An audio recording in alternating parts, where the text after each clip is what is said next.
Hello, everyone, and thank you so much for being here today. I'm so excited about this event. I'm so excited to have wonderful speaker to talk about morning rituals. And let's start today, with a big thank you. So thank you so much for attending our event, our live event, Morning Rituals, Cultivating Habits for Long-Term Transformation. And for those who requested the replay, we all appreciate your interest. So today, you'll walk away with practical tips on creating personalized morning rituals that boost your energy and your mindset, how to cultivate habits that last, rooted in the science of behavior change, and the importance of aligning your daily rhythm with natural cycles to enhance your well-being. So we'll be together for about 90 minutes, and I'm very excited to share this time with you. So I'd like to introduce our expert today. Ryana Yusoff is an award-winning coach, hypnotherapist, and mindfulness teacher with over a decade of experience in the wellness industry. She helps high achievers and businesses worldwide cultivate self-worth and overcome limiting beliefs. Ryana's holistic approach, rooted in life and executive coaching, focuses on healing emotional well-being, building confidence, and unlocking potential. She empowers clients through subconscious work, sound, and energy healing, and awakening feminine energy. Ryana guides individuals and leaders to achieve their goals from the inside out, fostering stronger relationships and balanced, fulfilling lives. So welcome, Ryana. Thank you so much for being here today. I also like to introduce Vaishali Iyer. She is a somatic coach based in Bangalore, offering one-on-one and small group sessions to support healing, creativity, and personal growth. Her coaching emphasizes the felt body's role in all aspects of life, using body-oriented practices to access the body's innate intelligence. Vaishali specializes in breath retraining, somatic meditation, menstrual cycle awareness, nervous system repatterning, and somatic life coaching. With nearly 1,000 hours of training and over a decade of teaching experience across Europe, Singapore, and India, Vaishali's approach integrates yoga, movement, and meditation for holistic well-being.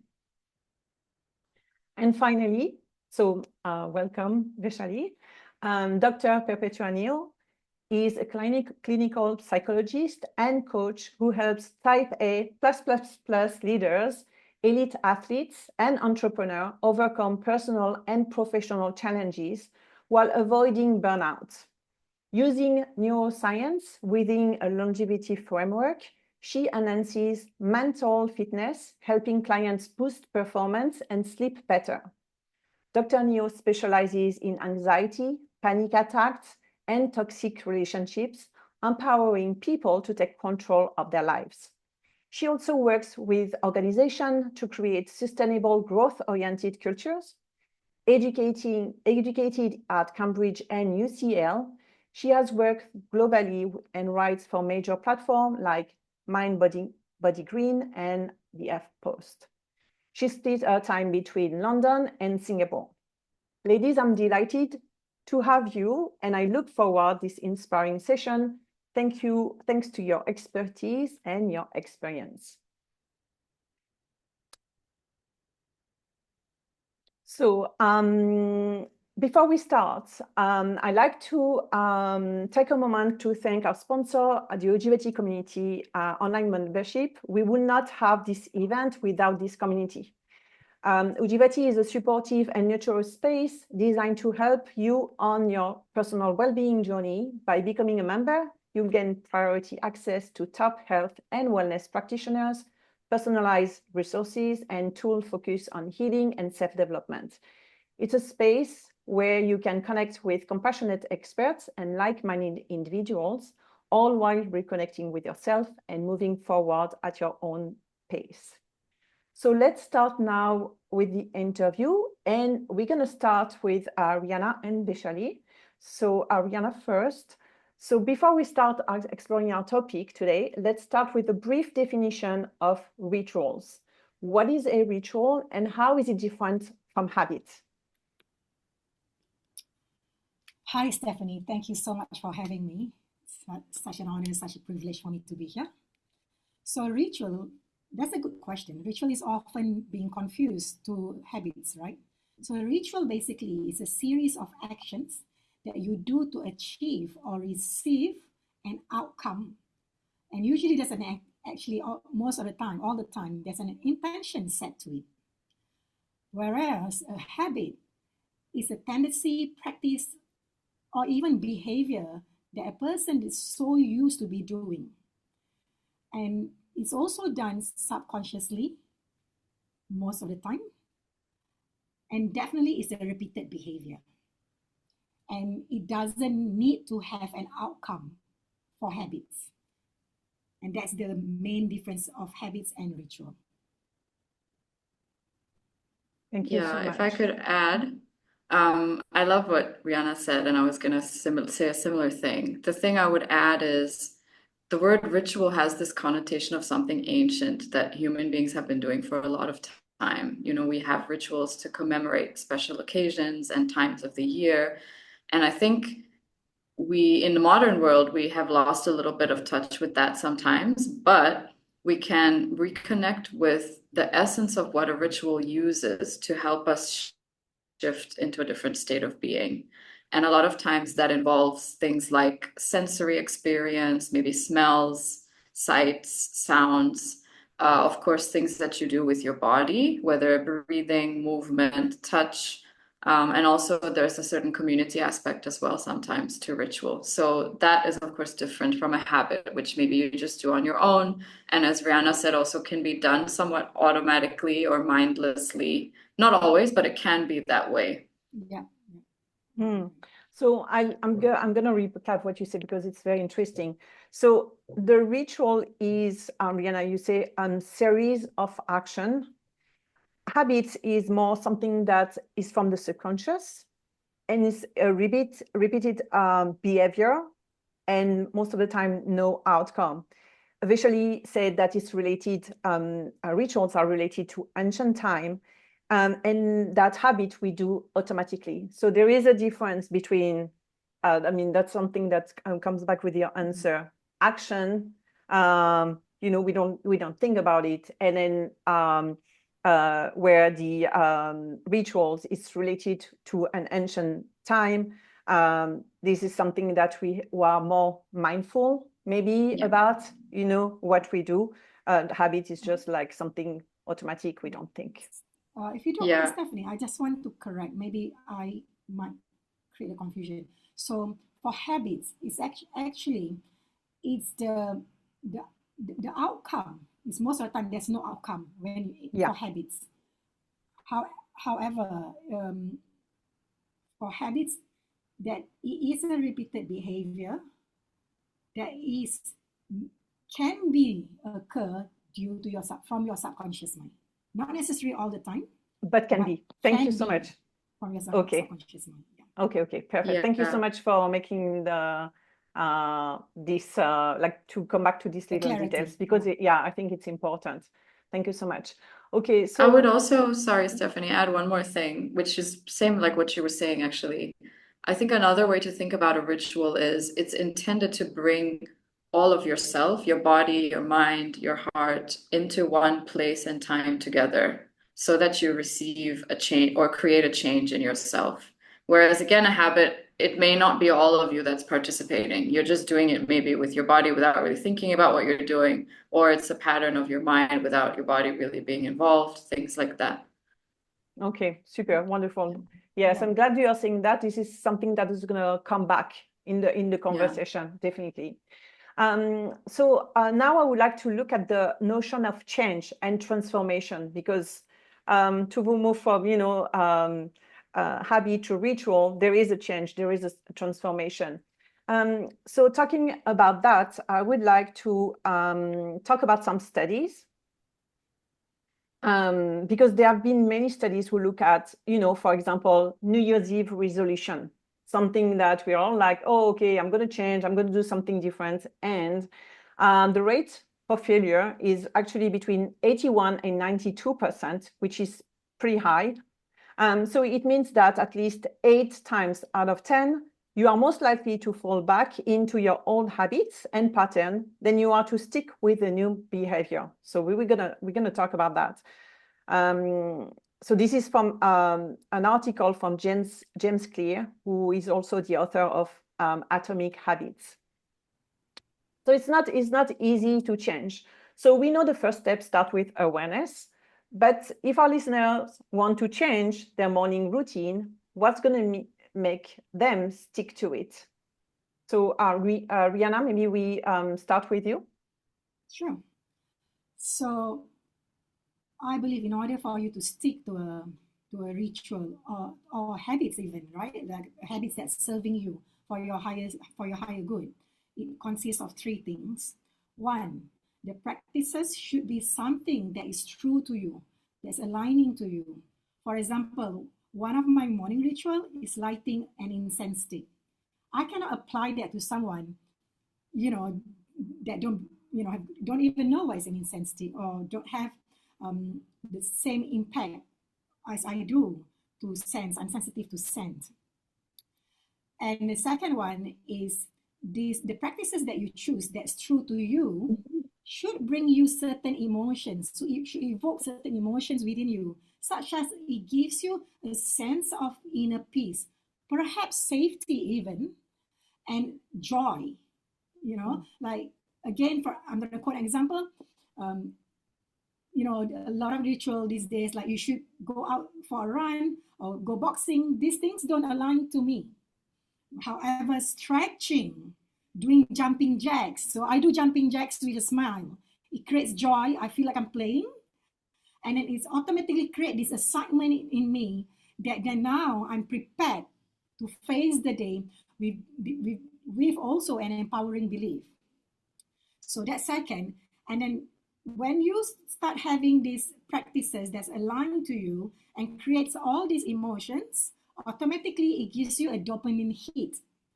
And when you perhaps don't do on certain days, you miss certain days, your body crave for it.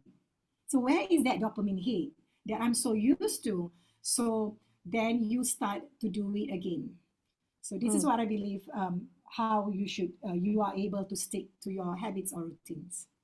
Perfect. So you say practice should be the practice should be true to you, gives you joy, and you need to have this dopamine hit. That's when it brings you joy, when it makes you feel good, automatically it gives you a dopamine hit, right? Yes. And when you don't have it, you start to slump down, you start to deplete, and then you question yourself, why? And then that's probably because you miss the routine that have given you this good feeling, these happy hormones. So a lot of people also refers dopamine as happy hormones. And then we come back to our routine, so we receive these happy hormones again. Perfect. Perpetua. Hi, everyone. Ryana, I really love this idea of being aligned to something that gives you joy, something that's innately in your life and personality. And to build on that in a separate kind of sense, I would like to ask everybody to think about, this idea of behavioral change, what gets us to start. So many of us often think about behavioral change as weight loss in the beginning of the year, exercise in the beginning of the year, and then how about flossing our teeth? Most of us only floss our teeth before we go to the dentist or after we go to the dentist. The first, because we are so scared about what's going to happen, what the dentist is going to discover. And the second, because we've spent a lot of money after the dentist has discovered a lot of bad things in our mouth. And so Stanford Behavioral Labs run by BJ Fogg studied this phenomenon of flossing your teeth in many different people. So guess what is the action that causes many people to actually start flossing their teeth? Do you want to make a guess? Comments from other people that they should have. Okay. Anybody else wants to make a guess? Perhaps maybe you repeat your question again. What do you think is this action that triggers people to start flossing their teeth successfully and sustainably? Oh, that's a good one. You tell When us, you start Perpetua. having- So it's actually the instruction, floss one tooth. Because when you tell somebody to floss one tooth, it's so small, it's so stupid, it's so easy, there's very little resistance. And I totally understand as somebody with ADHD, because my brain would protest against everything that's very simple, because it just feels overwhelming in my head to do something, to actually put energy on some tasks that's so simple, right? So when you tell somebody to just floss one tooth, your brain immediately breaks down to resistance because it's so laughably easy. You will do it. So when it comes to a morning ritual, you have to ask yourself, what is the thing that will make me laugh because it's so easy? So, like Ryana, I love good scent, right? But if I know that my box of oils are far away from the bed, I'm not going to use it. So my floss one tooth equivalent would be to put that next to my bed. So I'll actually use it. And so, when it comes to a morning ritual, ask yourself, what can I break down my steps into to make it so laughably easy that I'm going to start? If you don't laugh, if you don't think it's stupid, you're never going to start. Okay. And the second one would be also to ask yourself, what is my real fire behind my action? Why do I want to do this over and over again if I'm waking up really, really tired, in a fog, sleep deprived, or just generally I wake up very, very tired, right? What's going to make me start that action? So does this align with the person I want to be? So for instance, if somebody wants to exercise in the morning, how does that align with the person they want to be? And sometimes that's not even enough. So this is where what I call dubious life goals comes in, because you don't have to have a reason. Your primary reason doesn't need to be something that sounds socially acceptable, like I need to be healthy, because for a lot of people, health is something they don't think about much unless health is being threatened. So it could be something immediate, like I need to fit into this thing because I want to look good. And while, it may not feel like the most socially acceptable reason to tell people, oh, I lost weight or I started exercising because I want to look good and rock a bikini or a crop top. Maybe that's one of your reasons. And maybe that's the reason that gets you out in the morning to do what you need to do. So embrace that reason as part of that whole constellation and use it to power you through, because some fire is better than no fire. I agree. I totally agree. Yeah. Wonderful. Can I add something to I love the floss one tooth example, and it was reminding me of when I first started meditating. One of the things I tried to get into the habit of it was I made this rule that I wouldn't leave the bed until I had meditated in the morning. So I would literally wake up. I didn't get up to brush my hair, wash my face, brush my teeth, nothing. I would just drink water that was sitting next to the bed. I would sit on the bed for like 10 minutes and I would do the practice I was going to do, and it worked. Because it was like, there's no resistance to that. You can't leave the bed until you do what you said you were going to do. So, yeah. Yeah, absolutely. I really like that. First, you say that it needs to be aligned. Absolutely. And I like start with the little, simple, easy step, something very small. This is what you said. And also, what is the fire? I like this word. What is the fire behind the action? What's the reason? Wonderful. Thank you so much, Perpetua. So now I want to go to another study that has been, before I move on to the next question, that has been done by psychologist Wendy Wood early in her career. And she reports that our actions are habitual, 43% of the time. That's a lot. So we do, that goes back to what we were saying earlier. It goes back to, okay, we do a lot of things by, just habits. So what can you suggest to our listeners when it comes to how to best start their day? How can we move from surviving, to really shining? So let's go over some practices and elements, either physical, mental, emotional, or spiritual, to include in our morning ritual. And we can start with Vaishali with this question. Okay, sure. So I wanted to come at this from a somatic perspective since that's what I do. Mm. And it's similar actually to what Rihanna was saying earlier, but there's an additional layer from the body to this. So there are two things that I think you need to identify when you are creating a ritual or starting to think about what practices to do in the morning. The first is to reflect on what is it that makes you feel good in life. And that is could be something that makes you feel relaxed, could be something that brings you energy, anything that you naturally and instinctively are drawn towards. And then then you get creative about how do you actually incorporate that into your day every day. So for example, let's say you're somebody who really likes music. You can create like a morning playlist for yourself that you put on in the morning that sort of guides you through the first 5, 10, 15 minutes of your day. Or maybe you're somebody who likes being outside. So then it could be, how am I going to figure out a way to get into the outdoors every morning for 5 minutes, 10 minutes, something like that. Or maybe what you really like, this is me in some cases, I like to spend extra few minutes in bed in the morning because my favorite thing about waking up is the way that I feel when I wake up and I'm like sort of snuggly and cozy. So I tend to set my alarm slightly earlier than I need to. And then I stay in bed for an extra 5, 10 minutes so that also I don't feel that sense of rushing around the moment I have to get up. So there's lots of ways to get creative if you start with the premise of what do you actually enjoy. And the reason you want to start with that is because your body will be in a natural sense of pleasure and relaxation in the presence of that thing. So that's what you're introducing into your day every time you do that. And then I think the second thing is create like a little menu for yourself. So I know some people really like consistency and it helps them to feel secure and stable. But I do feel that it's helpful to have a few other options as background. So, especially when you're experimenting in the beginning with what am I going to do with my morning ritual, set aside the amount of time that you think you have, and then try out a few different things. Like maybe it's going to be music for a little while, maybe it's going to be movement for a little while, maybe it's going to be your environment, going outdoors for a little while. And if you have a few options, it means that when life changes or when something about you changes, you can always default to something else. So, for example, I had a friend who used to go for a walk every morning around the lake where she lived, but then she broke her toe, so she couldn't walk properly or in a good way for a certain amount of time.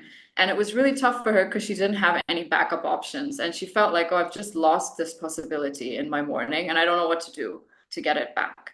So if you want to avoid those kinds of ups and downs and build in some consistency into having a ritual, you can have multiple options to choose from so that there's some flexibility, there's some variety, but it's still nested within a consistent amount of time that you're setting aside. Mm. That resonates a lot, what you're saying. So let me recap. So Vaishali said, so this is a somatic approach. Reflect what is that makes you feel good.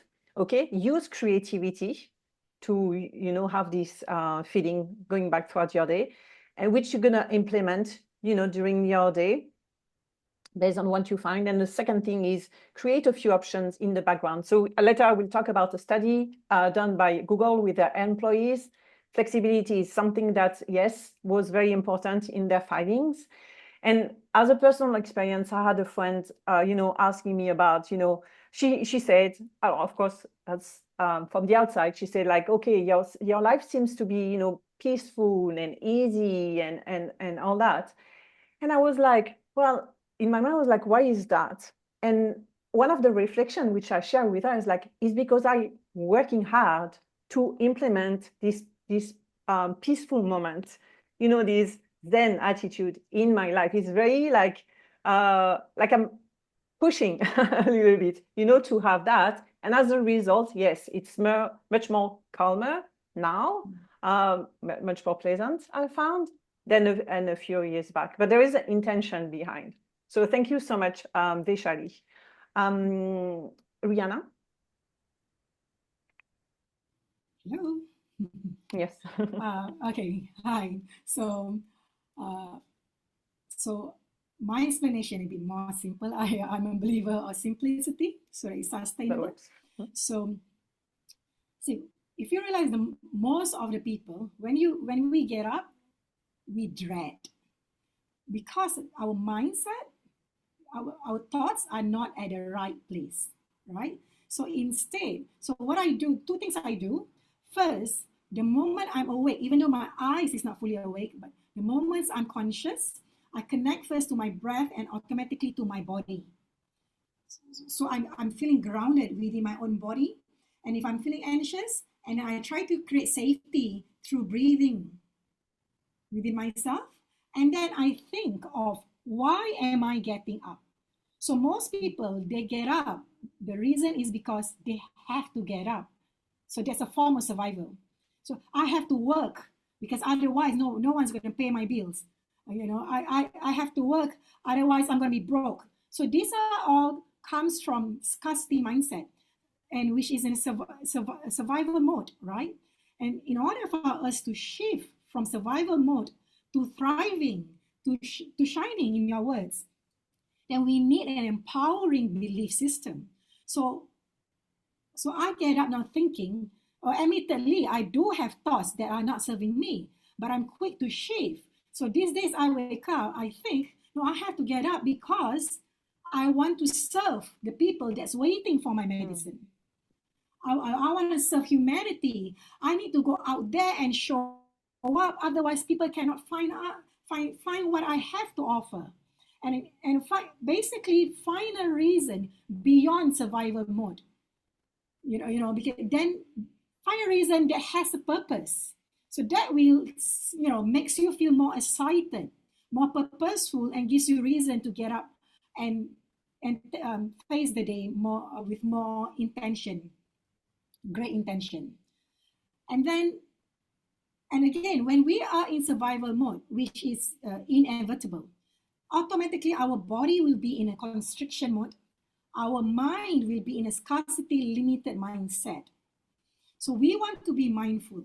So it's so easy to continue to go down this route of constriction and limited mindset, right? So this is the important part where you need to slow down. Just few seconds of slowing down, coming back to your breath. Now is the time where you witness your thoughts. You become an observer of your thoughts instead of reacting to how you had felt before that, whatever you felt while you're in your survival mode.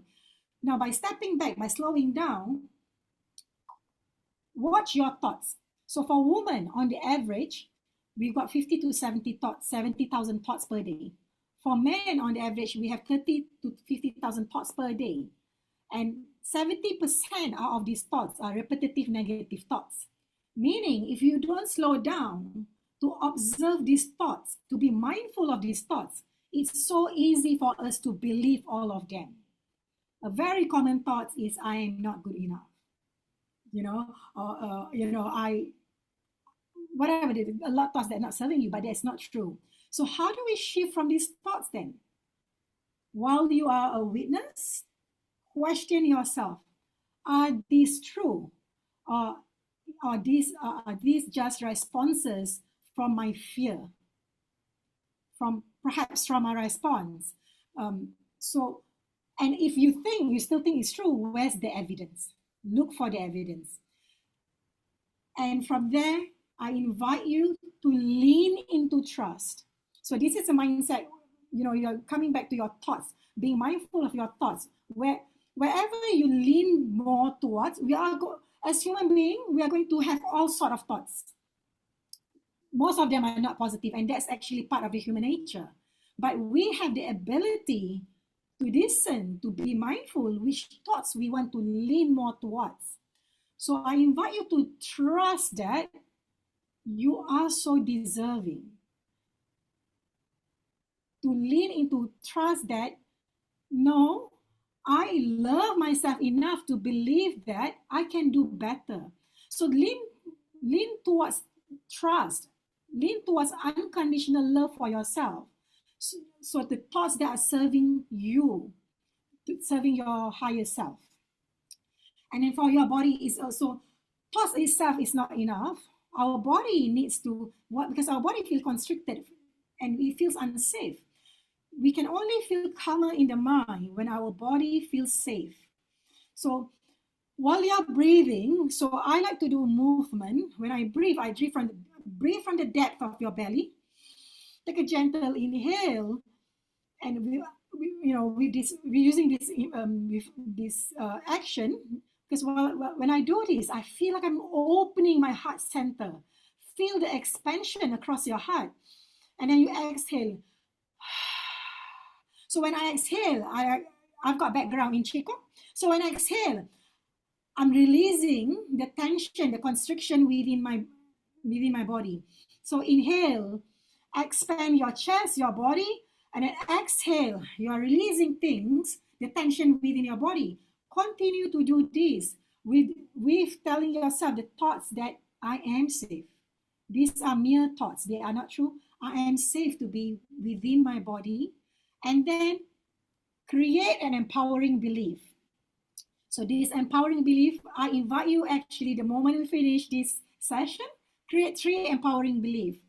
I'm going to quote example. One of my empowering belief is I'm a powerful problem solver. So many times, I'll get into panic mode when something hit me in the face. But because I have this belief that I'm an empowering problem solver that I've carried with me for decades, it is quite fast for me to shift. So create as many as you want, but I'll stick to 3 and repeat this empowering belief every day, all the time. So the positive thoughts will take over the negative thoughts. And all this comes with practice, and all this actually can be done with mere 1-2 minutes. This is excellent, and I like it's very also practical. So let me recap and correct me if I get it wrong. So you say, Ryana, connect with your breath and your body, very important. You say implement an empowering system, and I like that you use the word a positive one, include positivity and purpose. Okay, slow down. This is an important one also, because I also think that when we slow down, our world is kind of like slowing down, right? Observe your thoughts as a witness. Ask yourself, are these thoughts true? Are these responses from fears? Lean into trust. You also said, use your body to impact your mind by moving with each breath. And the last thing you said, you say create 3 beliefs. By belief, we can use also affirmation, right? That's correct? Yes. Yes, okay. So but the affirmation should be something that's serving you. So because a lot of affirmations, I don't believe affirmation necessarily will work. Yeah, okay. Because if I'm going to say, I am good enough, I'm good enough, I don't think that's empowering enough. I see. Because that's a mere repetitive of words. What you think, what you say from your mouth is different from, it comes from an energetically, from an energetic space. And when it's empowering belief, that comes from all parts of your body, your mind, spiritually and physically. I see. So, yeah. So I think that's a slight different affirmation. Absolutely. And then empowering belief. This empowering belief is true only to you.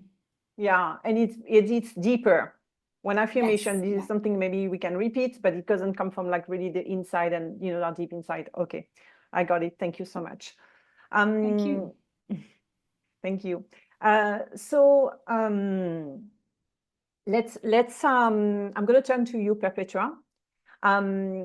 You work with top executives where performance and results are constantly on their mind. So as a coach, what do you suggest to have a good day and achieve personal goals? And please define what success is first. So success can be seen on 2 different levels. So the first level meaning how much can I achieve in terms of my performance and productivity in the day. But on the second deeper level is basically how am I feeling? Do I feel satisfied in myself? Do I go to bed feeling at peace in myself? And when I am with my loved ones, the people that I care about, the causes that I care about, am I feeling like I'm at ease with that? I can show up as myself and I can be present there versus having my body physically present here, but my mind somewhere else. So obviously, like with many different changes going on in the world, a lot of volatility, and generally, with the kind of demands on a top performer, this ability to meet your goals and productivity changes every day. So this is why the second level of success is really important, because even if you cannot hit everything that you set out for yourself today, whether it's an internal or external reason or a combination, you are aware that tomorrow is another day, that you can continue to build on what you have done today, and you can continue to build on the foundations you've already had that are very strong, that you've built for a long time coming. So as to how to have a good day and achieve personal goals, I think that it's very important to have clarity of mind in order to make good decisions. Because as human beings, we talk a lot about why we shouldn't procrastinate. Procrastination's the enemy, it makes you lazy, or it just means that you're a bad character. But actually, that's all a misnomer. Procrastination is not a bad thing, but that's not what I'm interested in talking about now. Actually, procrastination is the enemy, because when we make decisions too quickly on impulse from a fear perspective, meaning our amygdalas and our brains are lit up. If I put you in an MRI machine, then actually we're going to create more messes that are going to be harder to clean up, chaos after chaos after chaos, right? So in order to have a clear mind, it's very important to ask yourself, do I need to do this? Do I not need to do this? So your no's are more important than your yeses. And while it can be hard, especially for women, sometimes to say no, because we're conditioned to be nice, not good, not decent, okay, just nice, then basically we pile up a lot of different obligations, responsibilities, and resentment, which makes it even harder to make clearer decisions. So knowing that we can say no, writing scripts, and learning how to say no is important. And then, and when it comes to breath work, I think breath work is really important, because breath work resets our brain, puts our prefrontal cortex back online, so that our amygdala is downregulated, meaning that it's not hijacking our decision-making capacity. So 3 breaths or 5 breaths are enough to reset our fear center, put our wiser, higher brain back online. And when we can make decisions from that space, then we make clearer, better decisions, which pave our way to success. So basically, if you think in terms of compound interest, if we are making decisions from a bad space, then that's compound interest that works against us, habits and outcomes that stack against us in the long run. But if we make clear decisions and good, wise decisions, then these are compound interest that will stack for us in the long run. Very good. Okay, so I'm glad that, because this is very important, that you differentiate, success in terms of, productivity, achieving our goals. And I think this is what we have the pressure from the society, our families, or something like that, that's what we need. We are looking for outcomes. It's very important for our society. And versus the personal satisfaction, what you care about, and the ability to reach our own goals with time. This is also something important, because in our society, everything needs to be quick. When you launch a business, it needs to be successful right away. It needs to have, results right away, and all that. So this is, I think, including that, yes, time is important. We need to give time, right? The second thing you say is the clarity of mind. And I think this is also so important, very, very important. You say, do I need to do this? And it's so true that we have lots of things we need to do. But it's just because we are piling up on things that we need to do. But at the end, maybe we don't need to do all of them. So I'm so glad that you're saying that. It's very important to differentiate them, but it's not an easy exercise. And you said no's are more important than yeses. Yes, I like that too.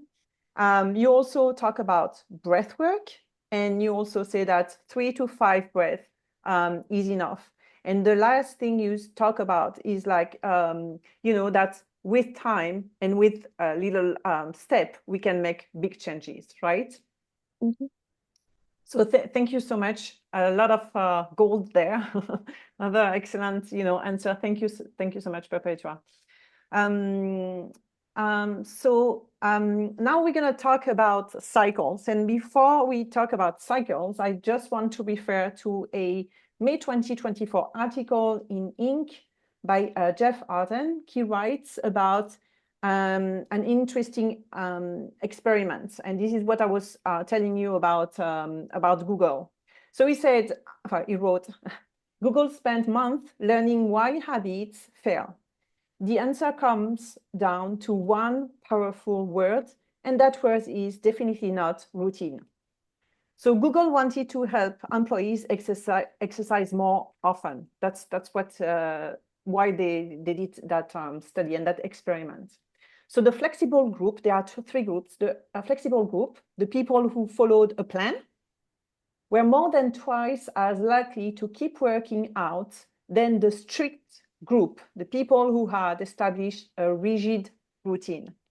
So I found this experiment very interesting because I think I was more like, at the beginning, I thought I was more like, okay, I need a routine that is very rigid and very strict, and I need to stick with that. And the more I interviewed a guest on my podcast, the more I realized that some of my guests, they say, my routine is not to have a routine. I was like, what? So I like that term of bring flexibility, and that's where cycles come, because in cycles there is a lot of there is life, so it's not like a straight line. So we talk about mindset and practices, though I would like now to look at rituals from the perspective of cycles. And we're going to start with something that is very important for everyone, is the role of circadian rhythm. And what role does the circadian rhythm play in optimizing our focus and productivity? And how can we adjust our morning habits to better align with it? Vaishali, you want to start, please? Yeah, sure. Thank you. So the circadian rhythm is basically the attunement between the human body and the sun.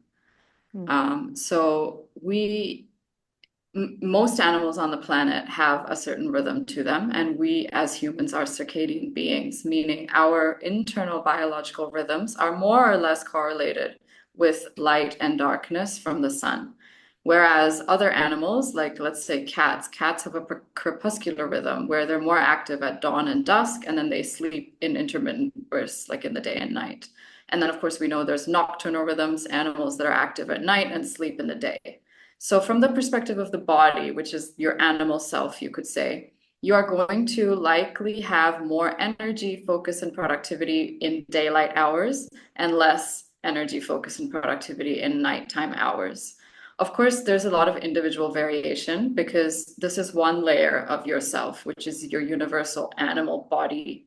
And then there's your personal level, which is all of your habits and your conditioning from your childhood, and your individual variations in terms of your chronotypes and whether you're a morning person or a night person or a midday person or whatever. So we need to work with both of those layers simultaneously, but to be aware that there is a lot of impact of light on the self, and on particularly light in terms of attention, because the eyes and the brain are influenced a lot by light, whether in terms of making you more alert and available to focus. And that's why you have practices and protocols around looking at morning sun or gazing in particular ways to improve your focus. And then the reverse is also true, where darkness and night have a different impact on the light circuitry and the eyes and the brain. So that's the other thing you were saying about cycles being non-linear. You want to also emphasize that, yes, there's some things that you do in the morning and in the day, and then to complement those, there are other things that you do at night or in the evening. And in this case, it would be to adjust your light exposure appropriately and be in darker, warmer light at night and be in brighter, cooler light in the day to improve your mental focus and alertness. Okay. Oh, I didn't know that. That's right.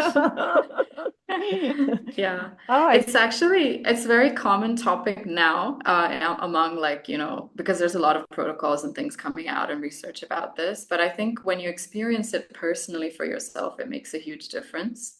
And if you've ever been jet lag is the opposite of experiencing this in some ways. You just feel out of sync with the time of day that you have landed in. And so if you're feeling like that on a consistent, regular basis, you can understand why you're not going to have great productivity or energy levels. And if your routine is setting you up so that you're almost jet lagging yourself, even though you're not traveling, then of course there's going to be an issue. So you want to be in sync, in alignment with the clock of the place that you are in and with your own body clock as well to maximize your energy levels and your productivity. That's so interesting. So you talked about the attunement of the circadian rhythm with the internal biology, with the sun, okay? And you talk about also the impact, the importance of light. We need to adjust it depending of the time of the day. Warm light at night and cooler light during the day. I think I'm going to change the light bulbs in my house. Yeah. Because depending on, depending on the rooms, maybe it's going to be, I need to be warmer in the bedroom than it is, I don't know, in the kitchen or something like that. Okay, excellent. And if you remember we were talking about the ancient part of ritual practice. A lot of rituals happen at dusk or sunset with firelight or candlelight. And that's intentional. We knew, as humans, we knew that those kinds of light sources and those kinds of times of day are powerful. And the same could be said for dawn as well. Ritual can happen at dawn when the sun is rising and you're moving from like darkness through golden hour. Again, with the presence of candles or fire at that time, but you don't have to have. But that kind of feeling is very instinctive to us. We respond to it even without knowing that we're responding to it. That's the kind of power it has. And I think it's like something probably Ryana that because you do a lot of like kind of like rituals with singing bowl and something like that. So I'm sure that you also like bring a different kind of lights during your events, right? Also have a ritual where there's a burning of papers, but these are all ancient ritual actually. I do use a lot of candles, and one of the rituals that I do for full moon is burning of papers that we write something that we want to let go. I don't know if Dr. P have heard of it before, but about 20 years ago, therapy actually used the same technique to if you've got anger, you want to release your anger, they ask you to write down and burn it.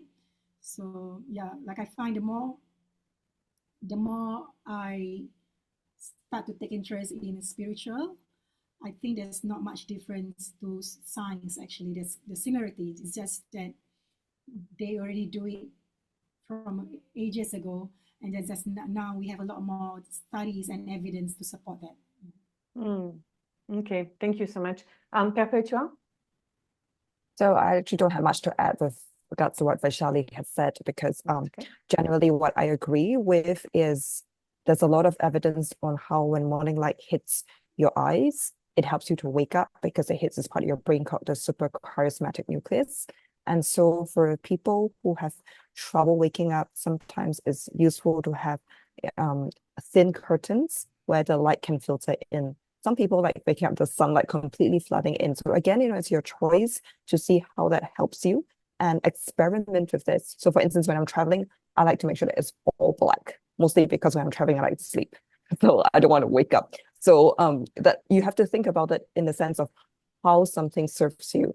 And at night as well, there are, I think since 10 years ago, there's actually been apps. Like there used to be one called Flux that I used to use that helps your devices to basically change the light warmth. So in the day, you basically adjust it to be the blue light, and at night towards orange light. That also helps. And also with some of my clients, like I tell them like half an hour before they sleep, have their first alarm ring.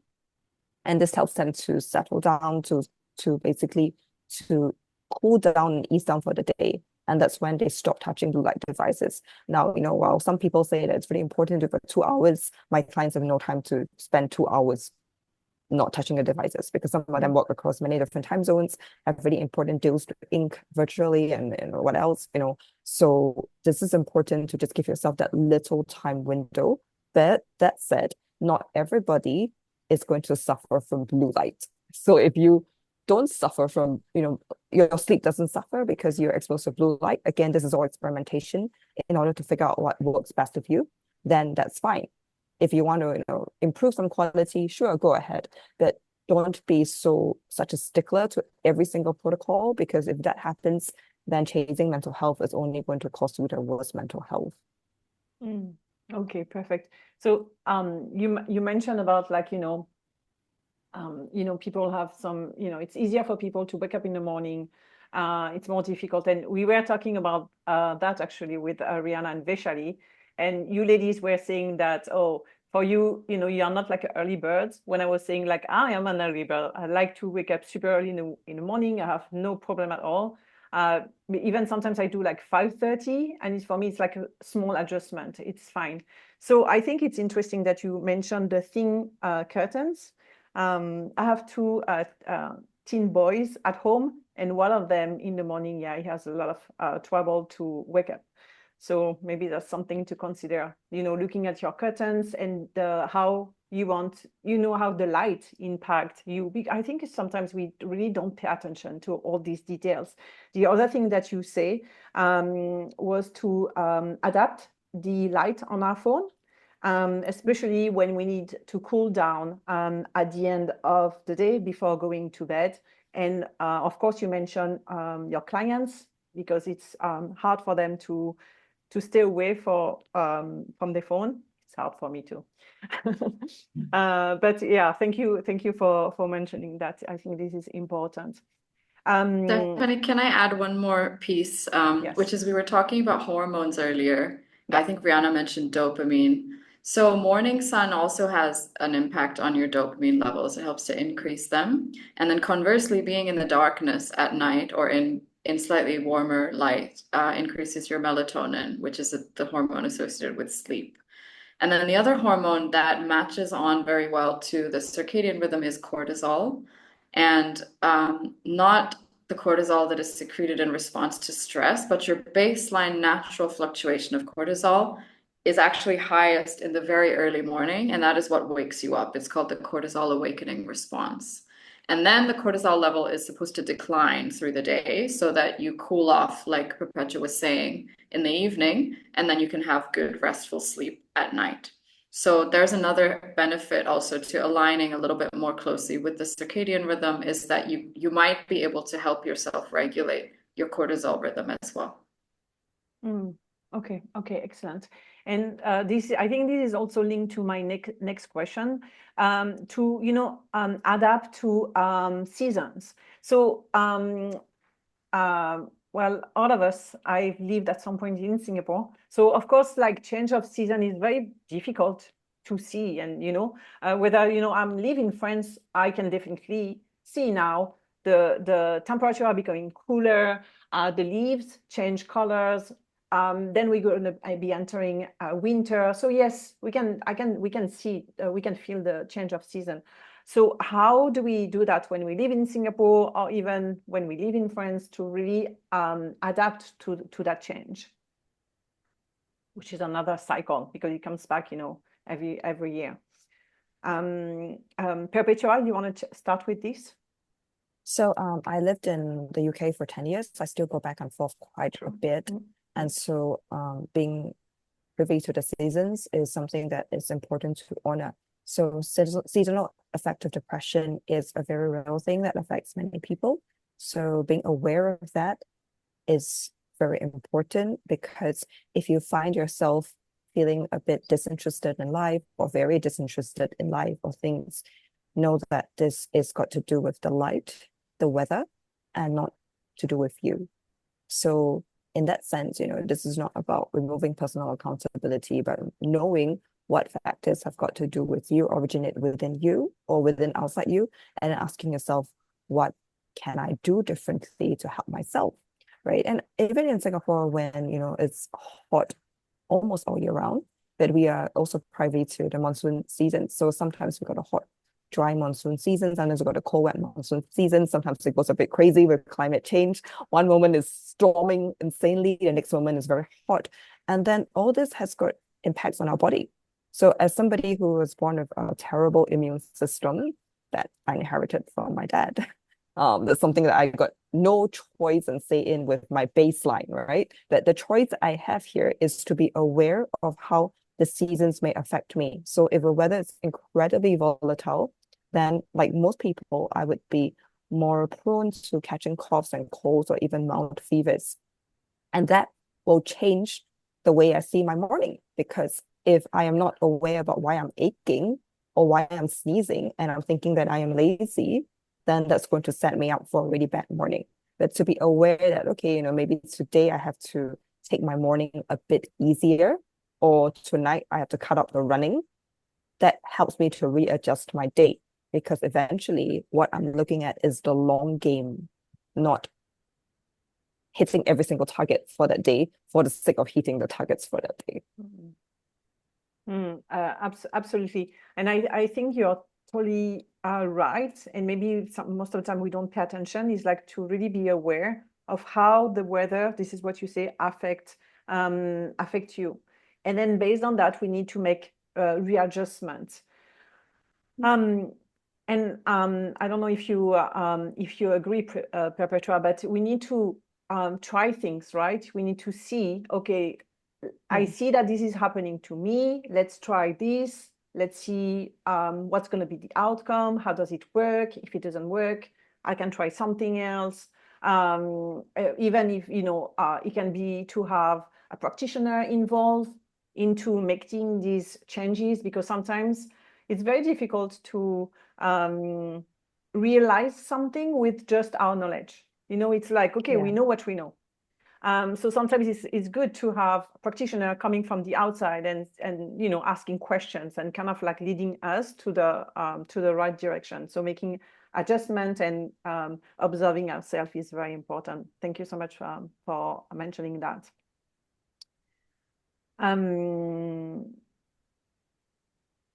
Okay, let's start with the next question. My other question is like, again, how does syncing our morning routine with natural cycle impacts our mental clarity and physical energy throughout the day?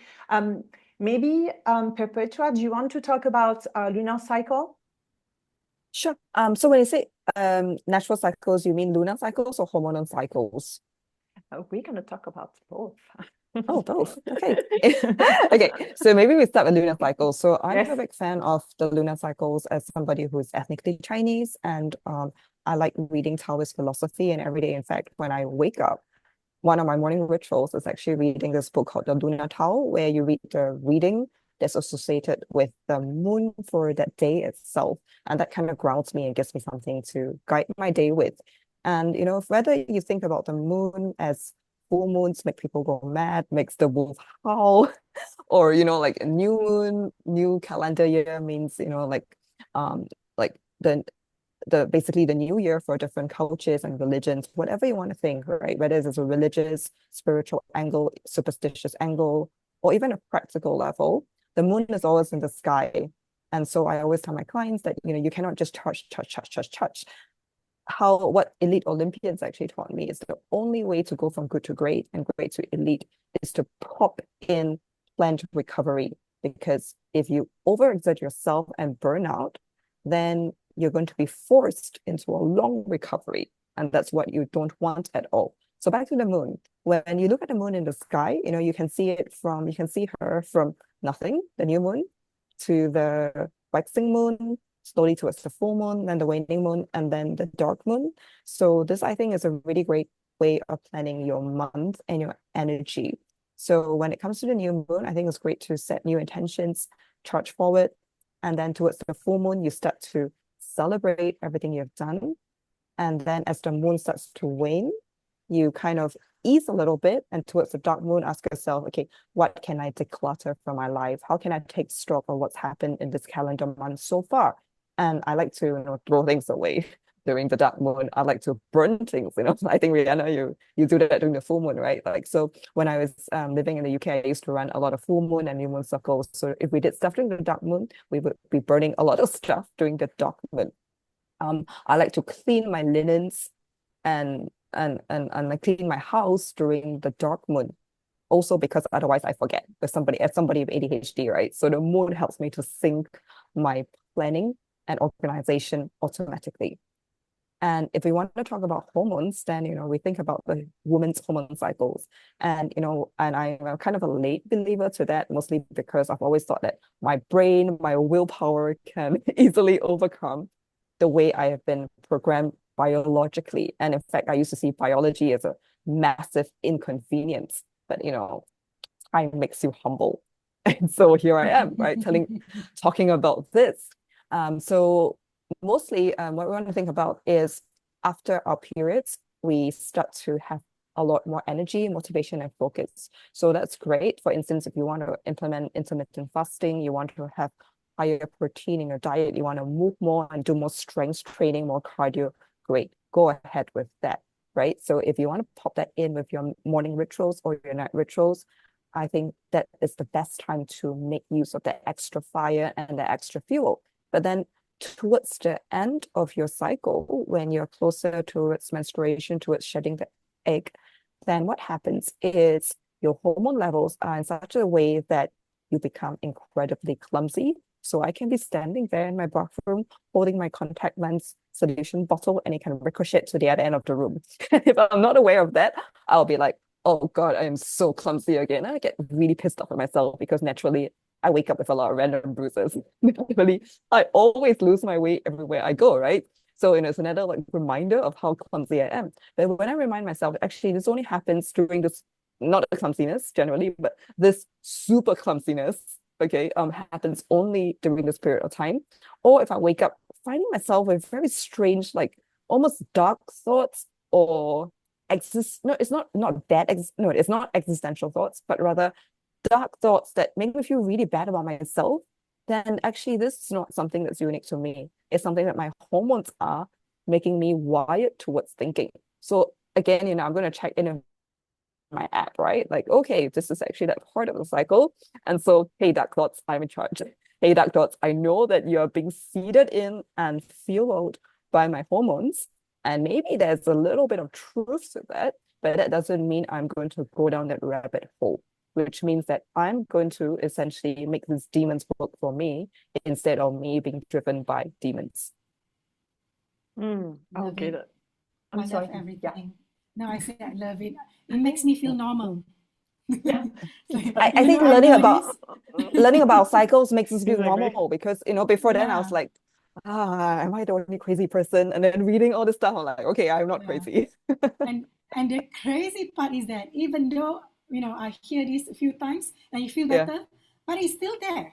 And then when you have to remind yourself. Right? Yeah, it's not hearing from you. I'm like, thank you.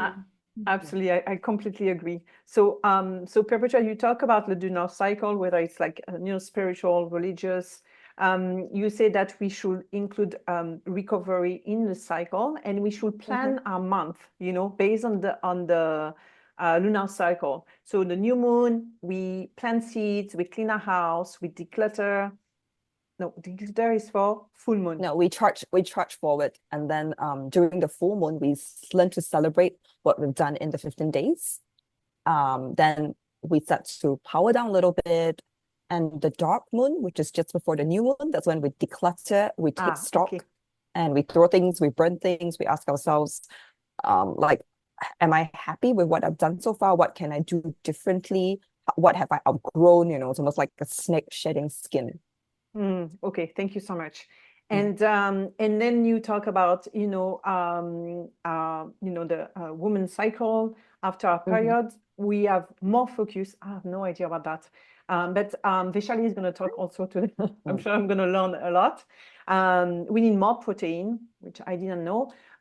So there is definitely cycle where we can be more clumsy at certain time when we produce the eggs. And you mentioned an app. So what is, so how Oh, do you do that? So you have your app, and then you're gonna see so you enter your information, your cycle into mhm. the app, and then things are gonna be, and you also talk about how you feel and things like that to help you guide Oh, you. I to be clear, I don't like using 1,000 apps because that's really Then bad no for your app. brain to see a lot of apps. So what I do is I just pop it into health. So I use an iPhone, so health Yeah, tracks my steps, right? yeah. Tracks a few different things. So I basically just use that to track my cycle. And so I'm gonna know approximately, like, towards this number of days, because I have very irregular periods that, again, that is something that I was born with. That's okay, checked out. So I just have to figure out, like, around a certain number, a day number. That's when I know that if I'm if I'm being very clumsy, or I'm having very strange thoughts that are darker than normal, bad existential thoughts. And if I cross-check with my app to see the number of days in my cycle, so far, then that helps me to situate it within the context that, okay, it's chemicals, not me. Okay, wonderful. So it's perfect. As you can, I mean, most of the time I use like my phone, but sometimes I just like, pen and paper. So yes, you can, it's very important to keep tracking and then see the pattern, right? So then it helps us to live the different cycle better. Okay, I got it. Thank you so much. Stephanie, Yeah, can I just add? Like, absolutely. there is an app which I've been using for maybe more than a decade, Eve, EVE. So Evie. that helps. I'm not good at tracking. So yeah, it has a calendar that reminds me when's my next one, and pretty accurate. Actually, it's Okay. accurate because I have pretty balanced. Yeah. Do you mind if I ask Dr. P one question? Go ahead. Okay, thank you. So coming back to our full moon and Yeah. menstrual cycle, is there a Mhm. reason why my menstrual cycle tends to be close or fall on the same day as full moon? Always. I cannot answer you fully, but there's some spiritual lineages that talk about how there are different kinds of women, with different purposes and like paths in life. And for some of these women, their periods will fall closer to the new moon, or exactly on the bang on the dot on the new moon. And for other women, it's on the full moon. So I would, for accuracy's sake, I would not tell you what this is. I would actually just encourage you to check it out. I will. Yeah. Thank you so Yeah. much. That's a good one. Thank you. Yeah, most welcome. Vaishali, do you know the answer? Do you know about that? So yeah, as Perpetua was saying, there are different views on this. None of them are particularly scientific. So if you're interested in that side, then it's not going to answer your question. But from other perspectives, cycle syncing has been part of human life for some time. And there's some beliefs, at least in India, in Indian medicine, that the majority of women sync to the new moon in the absence of disruptions, and like basically all of modern life is a disruption to the cycle. So that's why we don't really have that same connection anymore. Having said that, in my experience and in my work with the menstrual cycle, it's not that important whether you sync with the moon cycle. They're like we were talking about the circadian rhythm and your own personal preferences in terms of morning and night. It's more helpful to think about it as two layers. There's the moon outside, which is a visual reminder, and it's a universal layer that the whole planet is affected by. And then there is your inner moon, or your inner womb, which governs your menstrual cycle that only you are affected by. And how do you interface the two, which is more complex. It's a more complex way of thinking about things, but it's also overall healthier and more nuanced. So sometimes you might sync with the new moon, sometimes with the full, sometimes with a different phase of the moon. And it can also change with the seasons. So sometimes with the seasons, the moving seasons like spring and autumn, the menstrual cycle can get longer or shorter. But of course, if you're not tracking it in a lot of detail, you also may not notice all of this. So we don't really have that much information now as we may be used to.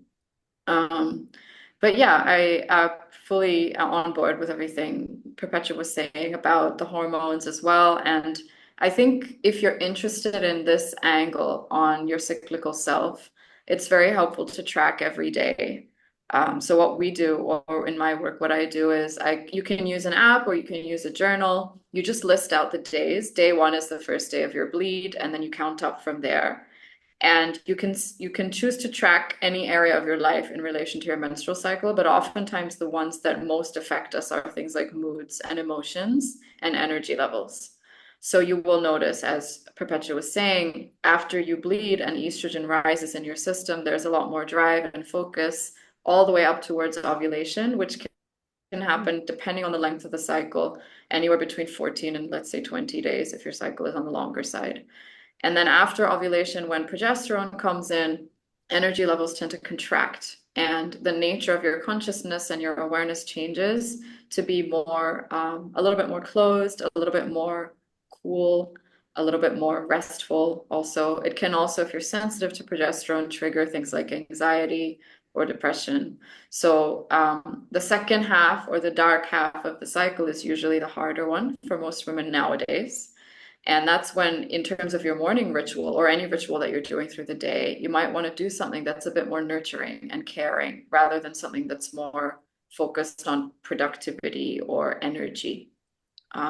So overall, the message is see how you're actually feeling on the day and accommodate that and give yourself what you need, rather than being really fixed and rigid about it, like what you were saying earlier. This is another way to build in flexibility and responsiveness to your ritual or your routine, which then gives you that long-term success rate that you may not get if you're really kind of pushing for it to be a certain way all the time. Mm. I'm going to close the topic of cycles because I'm aware of the timing. But Vaishali, can you talk about also men's cycle very briefly? Yeah, please. Yeah. So for the men who are here and on the replay, your hormonal cycle is very closely tied to the circadian or solar rhythm. So in the sense, women go through over a month's period what men go through in a day, meaning testosterone levels rise early in the day and they peak and then they fall, and then there's a kind of mellowing at the end of the day. And so the great thing about this is if you align with the circadian rhythm and the sun, it's like a double whammy benefit for men. You get the benefit of your hormones, your sexual hormones, as well as all the other benefits of the solar rhythm. For women, we have another layer to deal with or to think about, which is our sex hormones take longer because, of course, our bodies are different and we're built for different things. So from that point of view, it's a little easier maybe to be a guy. But we also have a gift as women, that we have this long time, this intermediate time actually between the day and the seasonal year. We have the monthly cycle to guide us through that.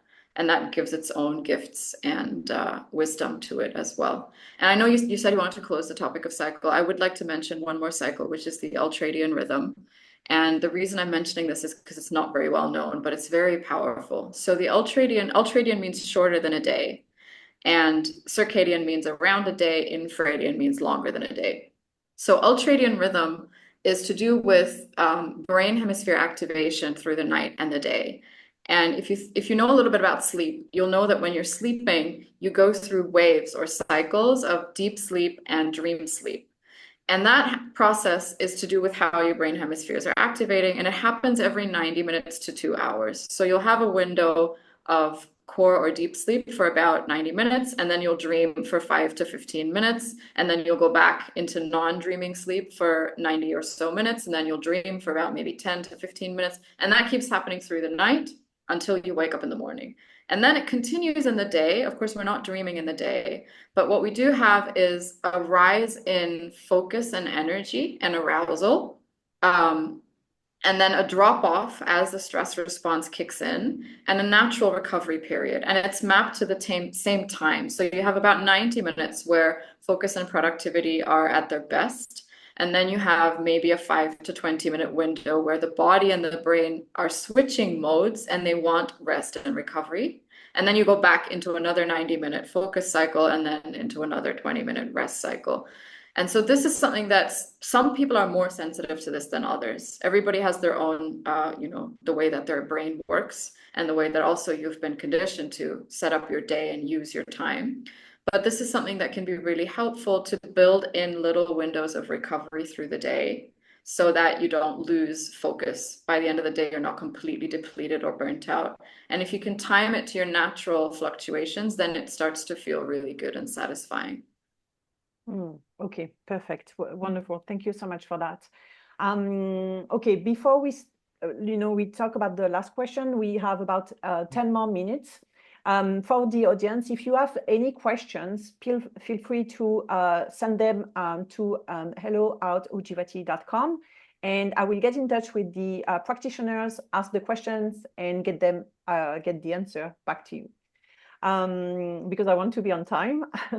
So my last question for you is, and this is something that I ask when I do my podcast, and I really love to learn from my guest, is what is your personal morning rituals? And also, I want to include a question we didn't have time to answer. If you didn't have a good day, how are you going to make up, so then, next morning is not going to be a repeat of that day that was like so-so. We're going to start with Ryana on that question, please. Okay, so morning ritual, you're asking me, right? Yes, please. So, what is your personal morning ritual? So my morning ritual is simple. It used to be very extensive, but I've been simplifying everything. So when I wake up, first I connect to my breath, to my body, as I mentioned earlier. And then once I'm settled, so then I will sit on, I have a specific spot. I believe you should have a specific spot, which I call it my sacred space. This is the space where I feel grounded, centered, like my safe spot. So once I connect to my breath, to my body, and I feel safe, then I set an intention for the day. And then I start doing some movements, simple movements, either stretching, or if I'm really in a hurry, jumping jacks is really my favorite.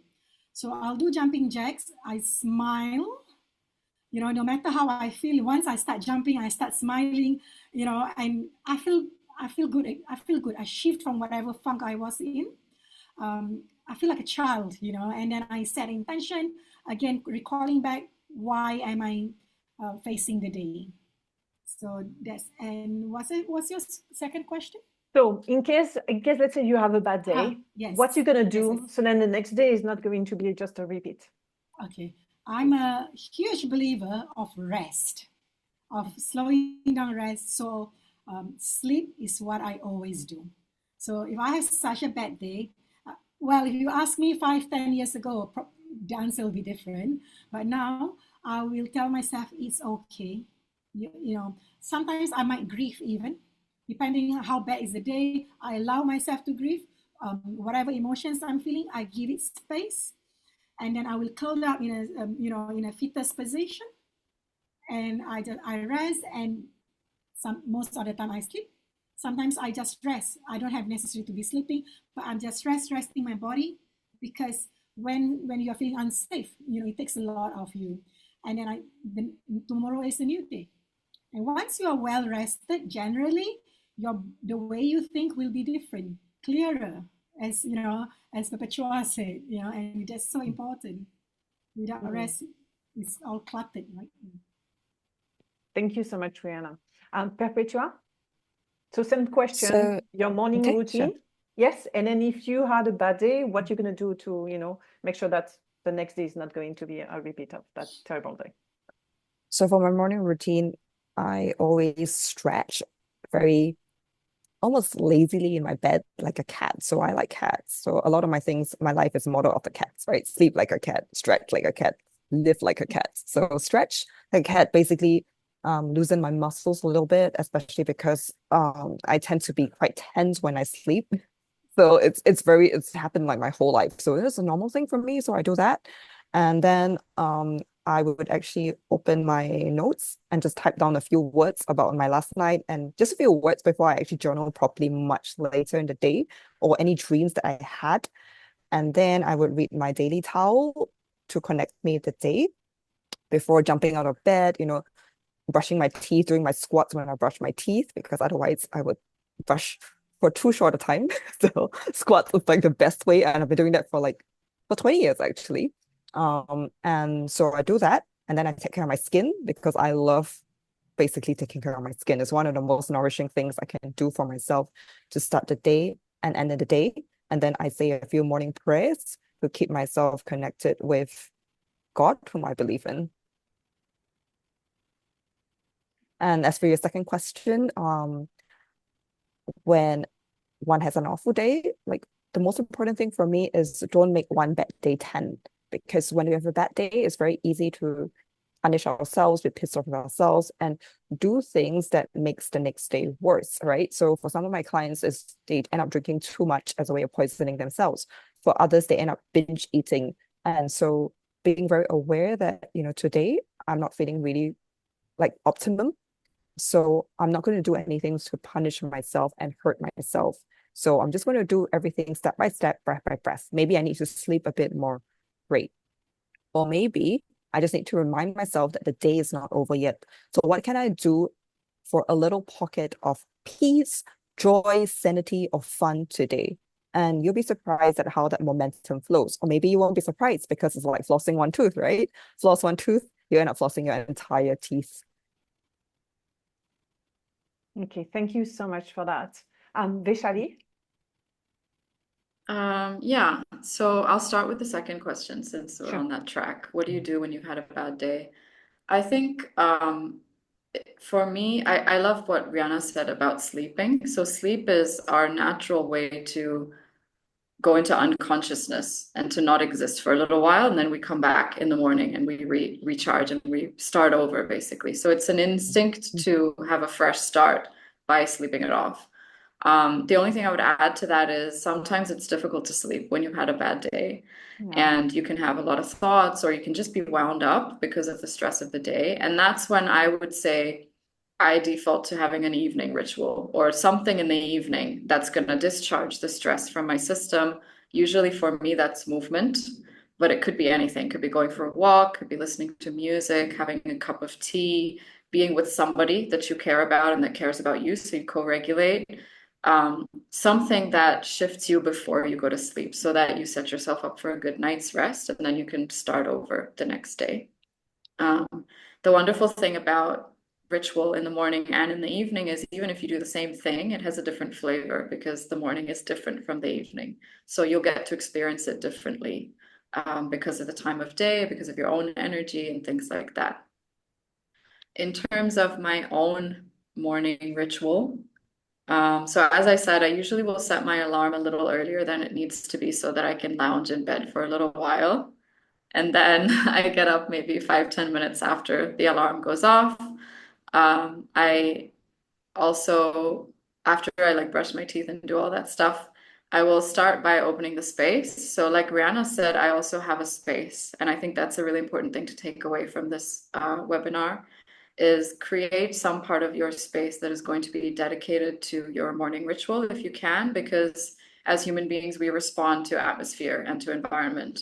And that will help you solidify a ritual, and also it will help you give it like a personal flavor. So I have a little space, like it's like a little shrine on top of my bookshelf. I usually will light a candle and some Palo Santo there. I sometimes will smudge the room. Then I go and like snuggle for a bit with my cats.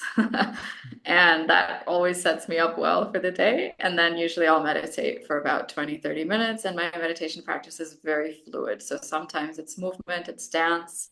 Sometimes it's breathing based. Sometimes it's like lying down and doing some deep rest if I didn't sleep well. I've accumulated a lot of different specific practices over the years so that, like we were saying earlier, I have many, many options and I can be responsive to what I need. And then after I meditate, I'll read a poem or something uplifting.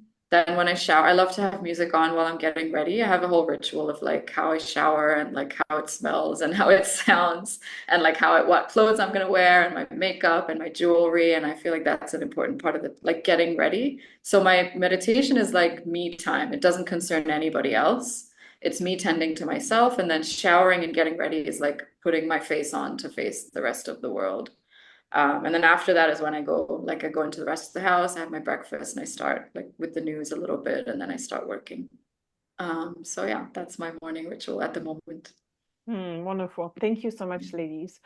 Okay, thank you so much for this wonderful conversation. I had really a great time talking with you, learning so much, from you, and I hope it was very useful for our audience. I want to thank everyone who attending this webinar live. I'd like to invite you to connect with our speakers on LinkedIn or different social media platforms, Dr. Perpetua Neo, Vaishali Iyer, and Ryana Yusoff. So the links, all the links to their contact and social profiles will be provided in the replay email. Our next Expert Talk series webinar will be in November, Unlocking the Power of 2025. Oh, we're almost there. Vibrational energy. Thank you so much, lady, again, and have a wonderful day and evening. Thank you. Thank you, Stephanie. This was lovely. Thank you, everyone. Thanks, Thank Stephanie. you. Bye-bye. Bye-bye. Thank you. Bye. Bye.